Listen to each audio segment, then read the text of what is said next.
Assalamualaikum warahmatullahi wabarakatuh.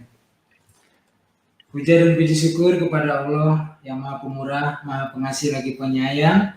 Salam dan salawat kita sampaikan kepada Nabi besar, Nabi penutup Muhammad Sallallahu Alaihi Wasallam. Para pemirsa yang dikasihi dan dirahmati Allah, selamat bertemu kembali di dalam acara kajian kita Bible of Bible dengan seri nomor 051 sampai 055. Namun perkenankanlah sebelumnya kami menyampaikan informasi bahwasannya Yayasan Pembina Mu'alaf At-Tauhid sedang berupaya untuk membebaskan tanah seluas 6 hektar di wilayah Jombang, Jawa Timur untuk pembangunan pondok pesantren.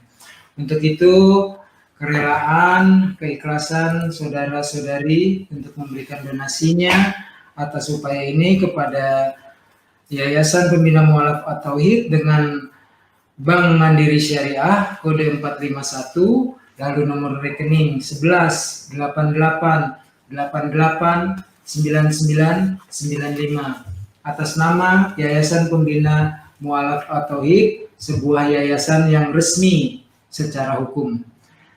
Baiklah, untuk selanjutnya perlu kami sampaikan, saya selaku host Unggul Sudrajat, kita juga akan didampingi pula oleh saudara kita yang jauh dari timur, saudara Suaib, dan nanti akan terjadi dialog dengan narasumber kita, Bapak Donditan. Di dalam nomor seri ini, 51 adalah berdoa untuk selamat dari salib. Lalu nomor 52, apa yang dikatakan tentang penyangkalan Petrus. Lalu 54, siapa yang mengutus Roh Kudus. Lalu tadi 53, sekarang 54, anak Yairus sudah mati atau belum. Lalu yang terakhir, nomor 55, siapa yang minta duduk di kanan kiri Yesus. Baiklah, untuk itu mempercepat kita silakan saja Saudara Sued dengan Bapak Dondi. Silakan Pak Dondi. Baik, makasih. Selamat ketemu kembali ya dalam Bible of Bible ya. Saya mengucapkan banyak terima kasih atas perhatian dan dukungan dari para pemirsa, khususnya para pemirsa Muslim untuk channel ini. Tetap dukung ya channel kami sehingga kami bisa lebih banyak memberikan pengetahuan yang mungkin diperlukan gitu ya bagi para Muslim sehingga bisa membentengi akidah umat dan juga mencegah pemurtadan. Malam ini kita juga ditemani nih sama teman kita Sueb nih. Sueb, assalamualaikum Sueb, apa kabar Sueb? Waalaikumsalam warahmatullahi wabarakatuh. Bang Dondi, Bang Unggul, Ikhwan Pila, halo. Assalamualaikum. Sehat? Alhamdulillah sehat. Alhamdulillah. Oke, untuk mempersingkat waktu saya langsung mulai aja ya. Ya. Saya langsung buka. Nanti Sueb bantu saya bacain ini ya ayat-ayat Bible ya. Siap. Oke, kita mulai dari nomor 51 nih ya. Ya. Nah, tadi Pak Unggul sudah bacain judul-judul topiknya. Sekarang saya mulai nih. Apakah Yesus berdoa minta untuk diselamatkan dari penyalipan? Ya, kita lihat di Matius, yaitu Matius 26 ayat 39, ya dia berdoa ya. Di Markus juga ia berdoa, di Markus 14 ayat 36. Di Lukas juga ia berdoa, di Lukas 22 ayat 42. Di Yohanes tidak berdoa nih, di Yohanes 12 ayat 27. Coba minta tolong Sueb bacain, bisa nggak dari Matius tuh? Siap. Ya. Oke. Matius pasal ke-26 ayat ke-39. Maka ia maju sedikit, lalu sujud dan berdoa. Katanya, ya Bapakku, jikalau sekiranya mungkin biarlah cawan ini lalu daripadaku. Tetapi janganlah seperti yang ku kehendaki, melainkan seperti yang engkau kehendaki. Ya. Terus Markus? Markus pasal 14 ayat ke-36. Ya. Katanya, ya Aba, ya Bapa, tidak ada yang mustahil bagimu. Ambillah cawan ini daripadaku, tetapi janganlah apa yang aku kehendaki, melainkan apa yang engkau kehendaki. Lukas pasal ke-22 ayat ke-42. Ya Bapakku, jikalau engkau mau, ambillah cawan ini daripadaku, tetapi bukanlah kehendakku, melainkan kehendakmu lah yang terjadi. Ya, jadi Yohanes. dari Matius, Markus, Lukas itu semuanya ya diceritakan Yesus berdoa gitu kan untuk minta diselamatkan kan. Cawan itu kan melambangkan penderitaan yang Yesus akan alami gitu kan. Nah, di Matius, Markus, Lukas diceritakan Yesus berdoa untuk diselamatkan, walaupun pada akhirnya Yesus mengatakan bahwa bukan kehendak Yesus yang jadi, tetapi kehendak Bapa yang terjadi gitu kan. Nah, sekarang coba bacain di Yohanes. Coba Suet tolong bacain. Lukas mungkin. Yohanes pasal ke-12 ayat ke-27. Sekarang jiwaku terharu dan apakah yang akan kukatakan? Bapa, selamatkanlah aku dari saat ini. Tidak, sebab untuk itulah aku datang ke dalam saat ini. Nah, coba bisa dibedakan nggak? Artinya, sekarang jiwaku terharu dan apakah yang akan kukatakan? Bapa, selamatkanlah aku dari saat ini. Kan artinya kan apa Yesus harus berdoa untuk minta diselamatkan? Jawabnya dia sendiri yang menjawab tidak, sebab untuk itulah aku datang ke dalam saat ini gitu. Artinya kan Yesus tidak perlu minta diselamatkan kan kalau dalam hal ini kan di ayat itu kan di Yohanes kan. Iya benar. Nah, jadi yang salah Yohanes atau Matius, Markus dan Lukas gitu. Kalau misalkan kita melihat dari, kalau memang sosok Yesusnya ini hanya satu, berarti ini merupakan hal pertentangan yang perbedaan yang sangat signifikan. Tetapi apabila kita melihat apabila Yesusnya ini terdapat dua sosok tetapi nama yang sama, maka tidak ada masalah dalam hal ini. Maka yang satu Yesus yang A berdoa dan Yesus yang B tidak berdoa. Kalau misalkan Yesusnya ada dua, tapi kalau misalkan Yesusnya ada satu, berarti ini merupakan pertentangan yang signifikan, Mak. Nah, jadi maksudnya Suet, kalau ceritanya begini berarti ada dua Yesus gitu. Hah? Iya. Hah? Gimana tuh? Iya. Oke, kita serahkan aja ke saudara-saudara Kristen ya untuk memikirkan gitu ya hal ini ya. Yang sebenarnya itu Yesus minta diselamatkan atau enggak gitu ya. Oke, itu adalah nomor 51. Pertanyaan Pak. Boleh. Kenapa kalau Yesus tahu bahwa misinya dia itu harus disalib untuk menebus dosa umat manusia, kenapa dia nggak ikhlas Pak? Dia minta diselamatkan dulu walaupun di ujungnya ya terserah Bapak, kehendak Bapak yang terjadi. Tapi kan ini tidak keikhlasan. Kenapa dia nggak riang gembira Pak bahwa aku dikit lagi akan menebus dosa umat manusia gitu Pak? Harusnya begitu ya. Harusnya gitu ya. Tapi kayak nggak ikhlas gitu Pak. Dia memang nggak ikhlas. Iya. Kalau ngeliat ini memang sebenarnya dia nggak ikhlas. Masa Nabi yang mulia mau disalib, mau dipukuli, mau diludahi kan nggak benar. Oke Pak. Ya. Oke, nomor 52 ya.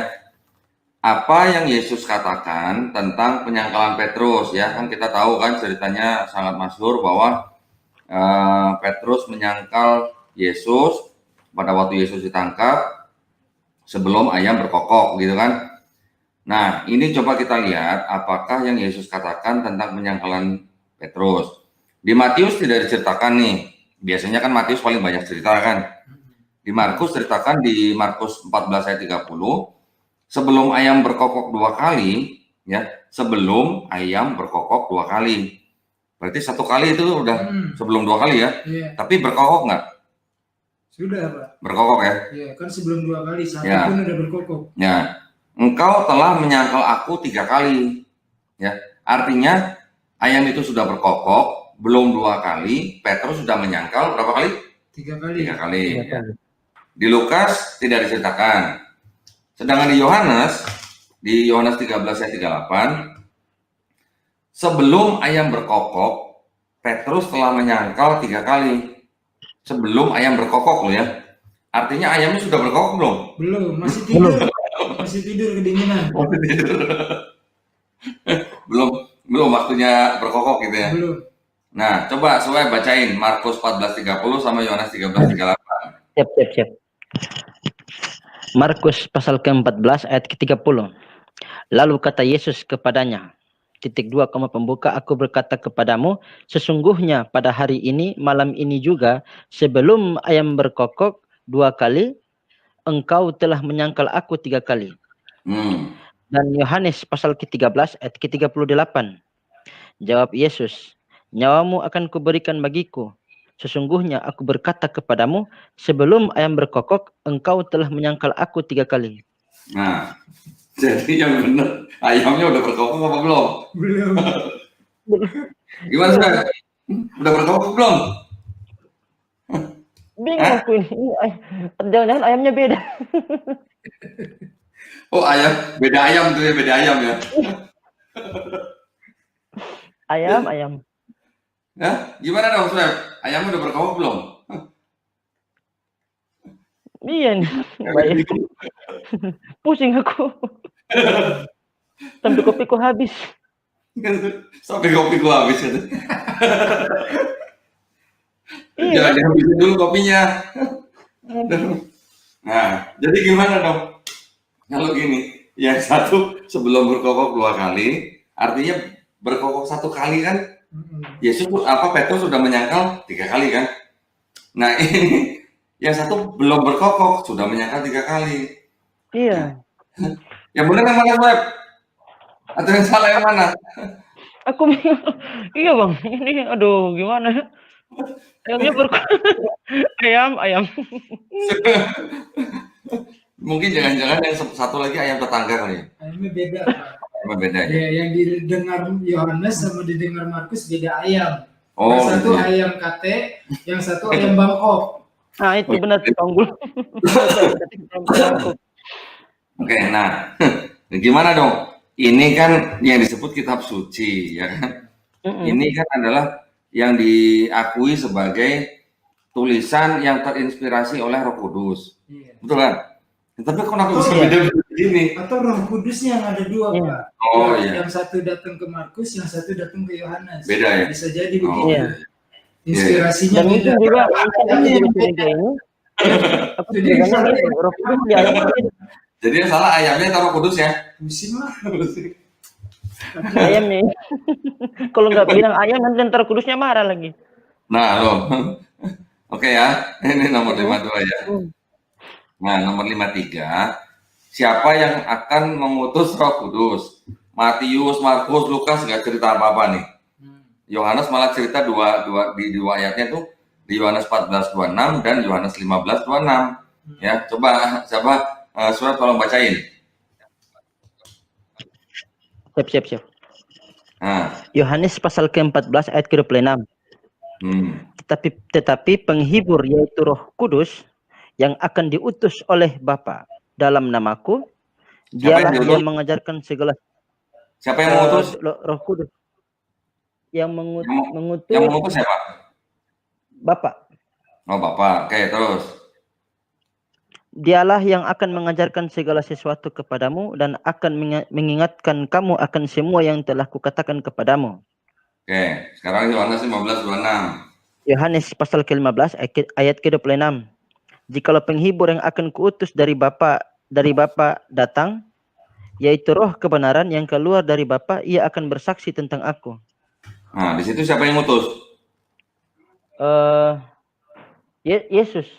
Nah, terus yang salah yang mana? Yang ini kalau yang salah ini kayaknya aduh. Bacain, gak bisa jawab lagi gimana dong? Kasihan. Iya, ya? Suhaib udah suruh ngebacain, ditanya salah yang mana, bingung lagi jawabnya. Oke, jadi benar Bapak tuh Yesus yang mengutus Roh Kudus, atau yang mengutus itu apa? Penghibur. Bikin kopi lagi aja, ini Suhaib bikin kopi lagi aja Suhaib. Iya. Aku juga baru baca yang kayak gini nih, aduh. Kok baru baca gimana sih? Oke ya, lanjut ya. Oke, nomor 54. Sebelum Yesus sampai ke rumah Yairus, anak Yairus sudah mati atau belum? Nah, di Matius dikatakan Yairus berkata anaknya baru saja meninggal, ya, Matius 9 ayat 18. Di Markus dikatakan bahwa Yairus berkata anaknya sedang sakit, hampir mati. Di Lukas dikatakan Yairus berkata anaknya sedang sakit juga hampir mati. Di Yohanes tidak ceritakan nih mengenai Yairus nih. Coba Sueb, baca Sueb. Bener nggak yang saya katakan itu? Baca Sueb. Matius ya, Matius. Ya, Matius 9:18. Siap. Matius pasal ke-9 ayat ke-18. Itu udah baca ditanya. Sementara Yesus berbicara demikian kepada mereka, datanglah seorang kepala rumah ibadat lalu menyembah dia dan berkata, anakku perempuan baru saja meninggal, tetapi Sudah meninggal atau belum? Sueb? baru saja meninggal. Iya, sudah meninggal. Sudah meninggal ya? Ya. Oke, lanjut. Tetapi datanglah dan letakkanlah tanganmu atasnya, maka ia akan hidup. Markus pasal ke-5 ayat ke-22 dan 23. Ya. Datanglah seorang kepala rumah ibadat yang bernama Yairus. Ketika ia melihat Yesus, tersungkurlah ia di depan kakinya dan memohon dengan sangat kepadanya, anakku perempuan sedang sakit, hampir mati. Datanglah kiranya dan letakkanlah tanganmu di atasnya, supaya ia selamat dan tetap hidup. Sudah mati belum, Sueb? Belum, hampir mati. Belum. Hampir mati. Itu yang di Matius 9:18 dengan orang yang di Markus 5:22-23 itu orangnya sama nggak? Aduh, kalau bilang sama nggak mungkin bertentangan, Bang. Nah, enggak, maksudnya gini, itu kan di Matius kan itu yang saya garis bawah itu, lihat tuh, kepala rumah ibadat, ya kan? Iya, kepala rumah ibadat. Nah, di Markus juga saya garis bawah itu ya, ayat 22 tuh, kepala rumah ibadat juga kan? Iya, kepala rumah ibadat. Nah, cuman kalau di Markus ayat 22 kan ada namanya Yairus gitu kan? Nah, sekarang di Lukas coba, yang di Lukas. Yang di Lukas pasal ke-8 ayat ke-41 sampai 42. Maka datanglah seorang yang bernama Yairus. Ia adalah kepala rumah ibadat. Sambil tersungkur di depan kaki Yesus, ia memohon kepadanya supaya Yesus datang ke rumahnya. Karena anaknya perempuan yang satu-satunya yang berumur kira-kira 12 tahun hampir mati. Dalam perjalanan ke situ, Yesus didesak-desak orang banyak. Sudah mati belum, Sueb? Belum, ini hampir mati nih. Hampir mati. Jadi kenapa Matius bilang baru saja meninggal? Anaknya baru. Ditanya bisa jawab. Kakiku keringatan ini. Mau ketawa aja kan? Mau Satu perikopnya gimana, Pak? Akhirnya anak ini meninggal, kemudian menghidupkan Yesus lagi apa gimana? Bisa dicek nanti ya, apa namanya? Bisa dicek lah. Tapi yang kita sorotin kan ini aja gitu loh. Yang Matius bilang sudah meninggal, yang Markus sama Lukas hampir mati. Ya, tapi Emang kalau sama gitu, sudah meninggal sama hampir mati gitu. kalau sekarang ya, kan beda, Bang. Beda. Nah makanya. Ya, sekarang kita tanya nih, pakar Bible nih, Suaib nih. Coba Suaib jelasin, itu hampir mati sama baru saja meninggal tuh sama nggak? Kalau misalkan yang hampir mati, ya mencatatkan dua, Lukas sama Markus. Dan Matius kan udah mati, udah meninggal. Tetapi jika bila mana kita harus mencocokkan dalam tatanan kriteria sebuah kitab suci kan tidak bisa bertentangan. Kalau misalkan udah mati ya udah mati semua. Kalau belum. Suaib. Kenapa? Yang saya tanya baru saja meninggal sama hampir mati itu sama apa enggak?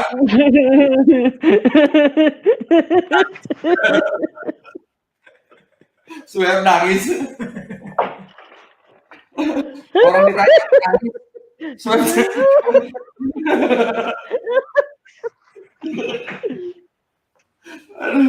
Suaib ditanya kenapa nangis?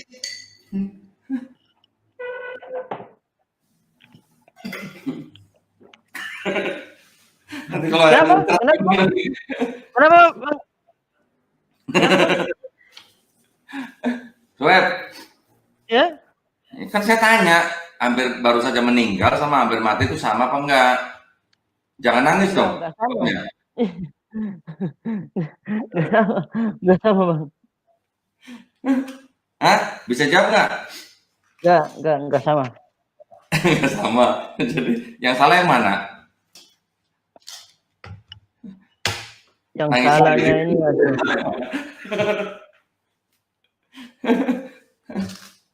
Udah nyerah, Swab, nyerah. Nyerah. Mana yang salah, Swab? Kenapa? Mana yang salah? Aduh. Enak nanya Nyerah. begitu. Bro. Oke ya. Ya, Lanjut lagi ya, Swab ya. lanjut. Aduh, daripada Swab ntar nangis gimana ntar jawab. Oke, yang terakhir nih.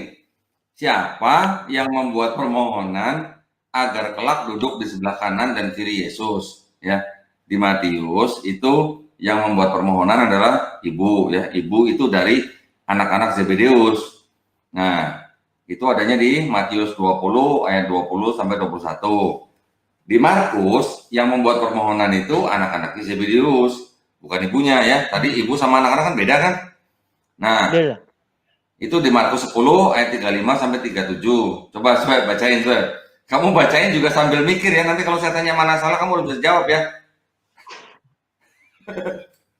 Jangan nangis-nangis. Matius pasal Nangis. Matius pasal ke-20 ayat ke-20 sampai 21. Ya.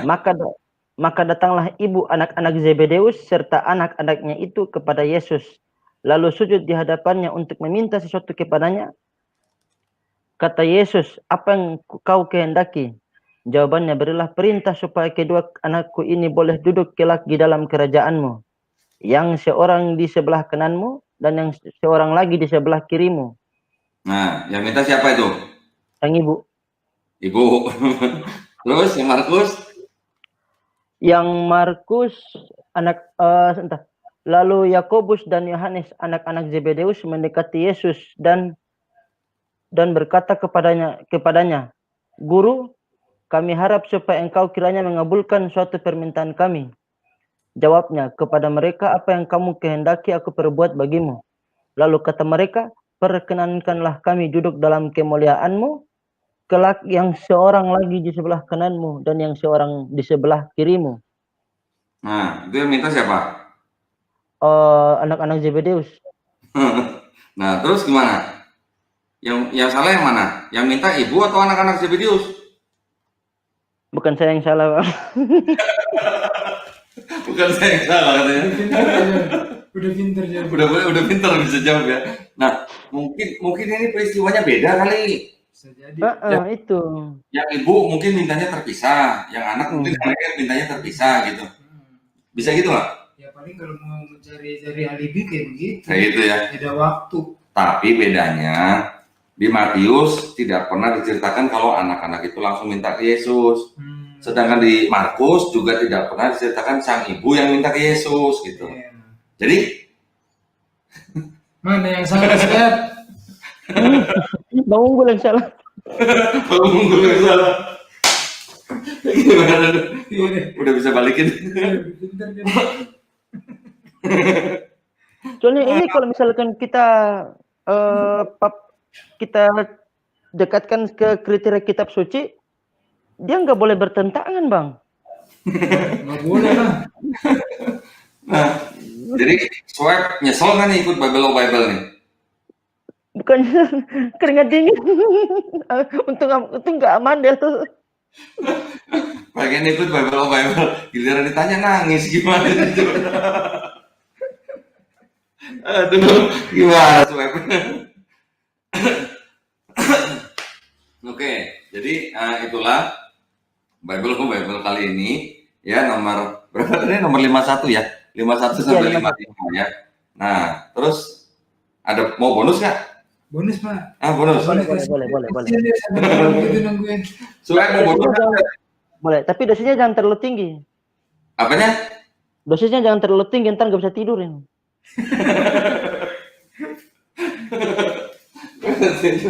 Oke, bentar ya, ini bonusnya nih ya. Nah, ini bonusnya saya ambil dari Mazmur 84 ayat 5 gitu ya. Coba sekarang Soeb tolong bacain yang versi LAI, coba yang BIS bahasa Indonesia sehari-hari sama yang TB terjemahan baru. Yang bisa ya. Nah, kebaca nggak Soeb? Kebaca. Baca ya. Mazmur pasal ke-84 ayat ke-5. Ya. Bahagialah orang yang mendapat kekuatan daripadamu dan yang berhasrat mengadakan ziarah ke Gunung Sion. Oke, ada Gunung Sionnya ya. Iya. Nah, sekarang TB. yang terjemahan baru. Berbahagialah manusia yang kekuatannya di dalam engkau, yang berhasrat mengadakan ziarah. Mana Gunung Sionnya mana? Enggak ada. Kemana? Gunung Sionnya kemana, Soeb? Kelurahannya ini lupa mencatat ini. Di bagian kelurahan. Mencatat.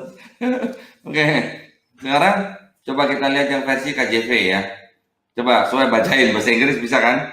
Boleh. KJV kan? Ya. Blessed is the man whose strength is in the inward is in the inward heart are in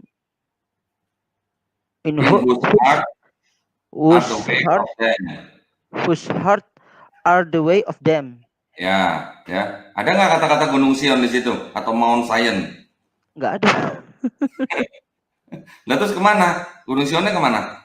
Oh, jangan-jangan Gunung Sionnya udah dipindahin karena kan Ada dengan iman sebiji sesawi aja gunung bisa pindah mungkin ya. Iya benar. Oh iya itu benar itu ya.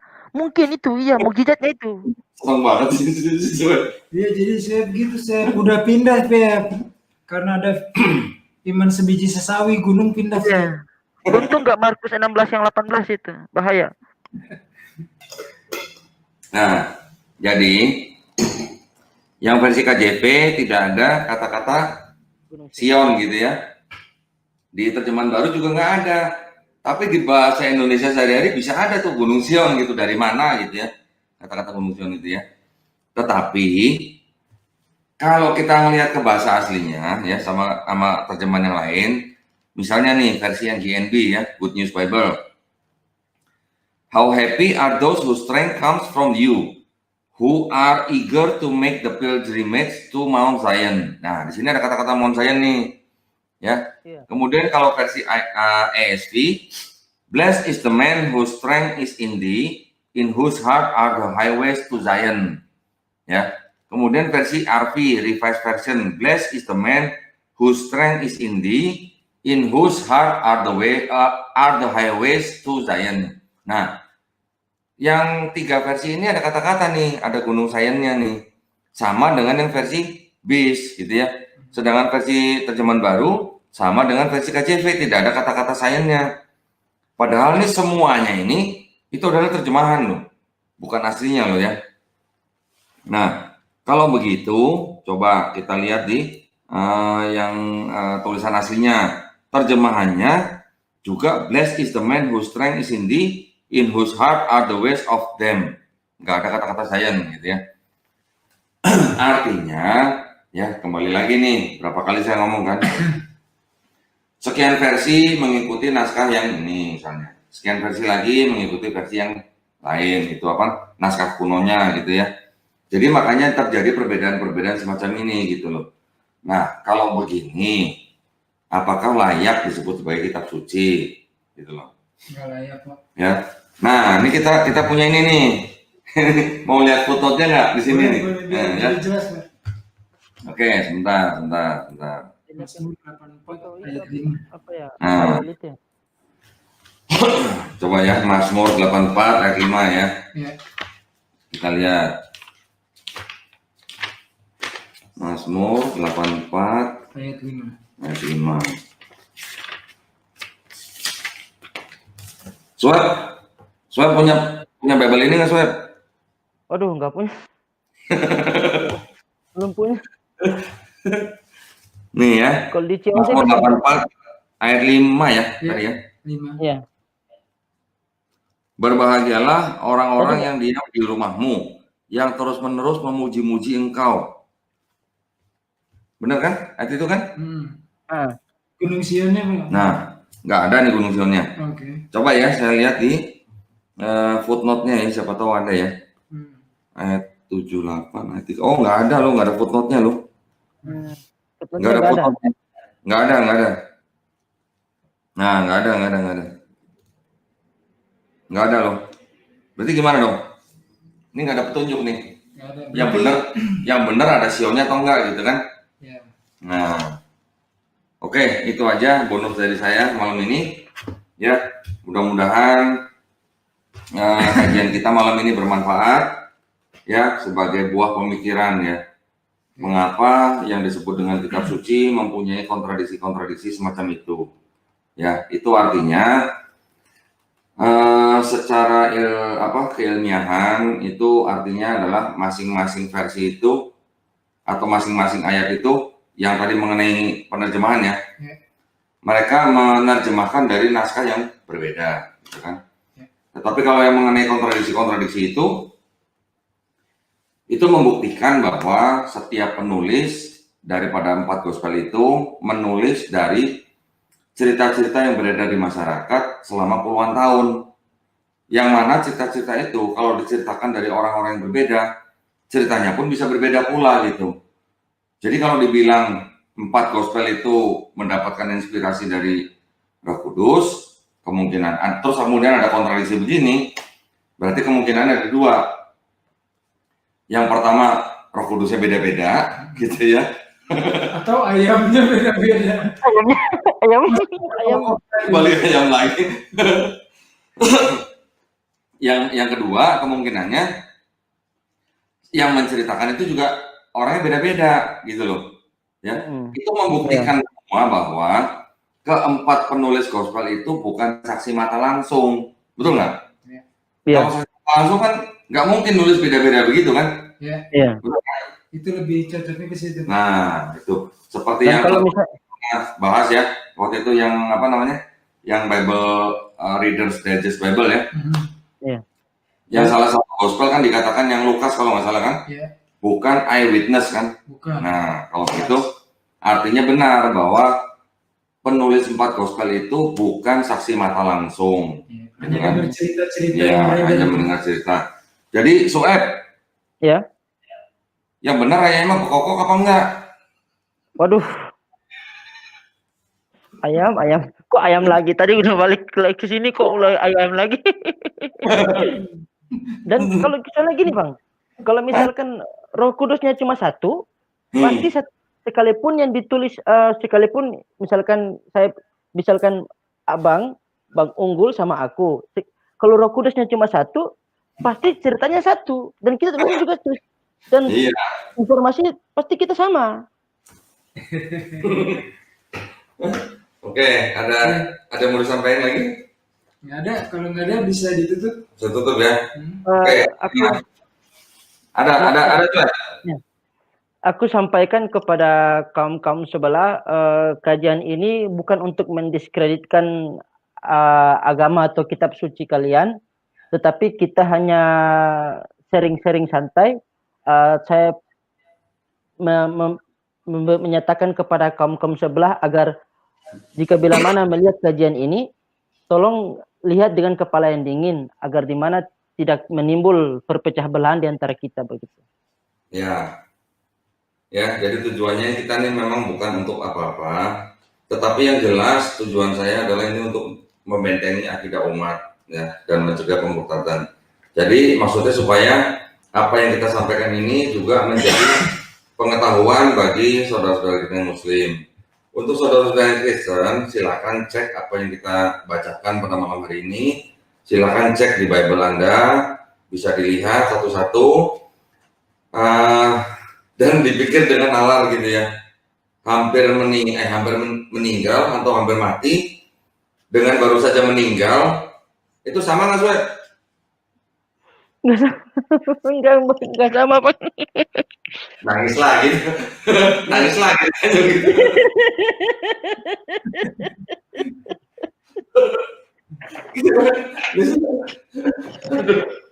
Oke, sebelum kita tutup ya, saya ingin menyampaikan pesan tadi yang Pak Unggul sampaikan di awal video ini.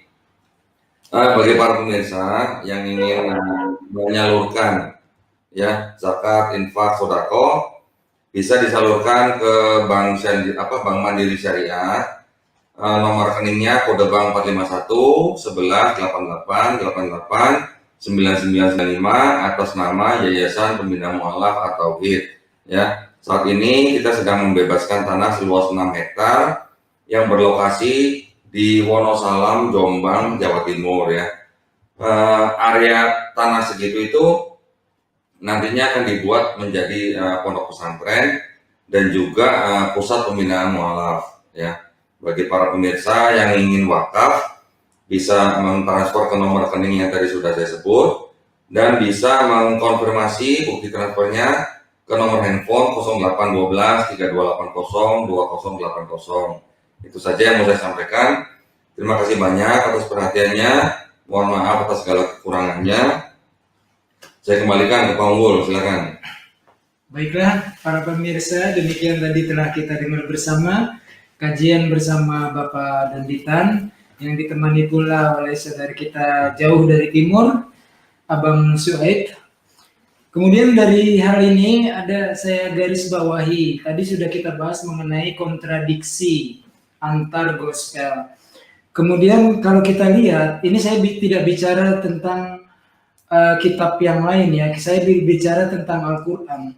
Al-Quran itu terbebas dari kesalahan terjemahan. Karena kita tahu bahwa yang namanya Al-Quran adalah yang berbahasa Arab, atau kalau dalam bentuk mushaf yang di kertas itu yang bertuliskan Arab, itulah Al-Quran. Kalau terjemahan itu bukan Al-Quran. Jadi di dalam Al-Quran itu kita terbebas dari kesalahan menerjemahkan. Contohnya, kalau dulunya datang sebagai Tuhan, kemudian ditambahkan H menjadi Tuhan, ini sangat jauh ini perbedaannya. Lalu kemudian versi, beda antara translation dengan version.